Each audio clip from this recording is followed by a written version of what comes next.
I'm Scott Williams, and this is A Minute on Happiness.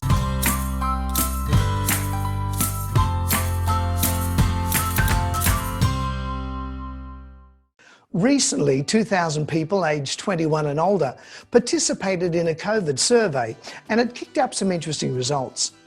Despite this being a very hard time for all of us, a high number of those surveyed said one of the positive effects to come out of COVID was that it had caused them to reevaluate what was really important. You see, our pre-COVID world kept us so busy, it didn't really leave much time to reflect on what we really wanted our lives to look like. "I'm too busy to have a hobby" was the pre-COVID cry. Today, home sourdough baking is going through the roof. I can attest to it, while millions more have discovered DIY skills they never knew they had. A massive 64% of survey participants said they'd learnt more about wine during lockdown.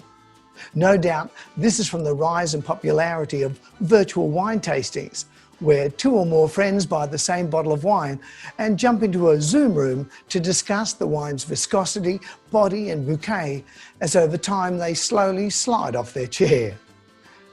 A quarter of participants said they were going to strive for a better work-life balance when all this was over.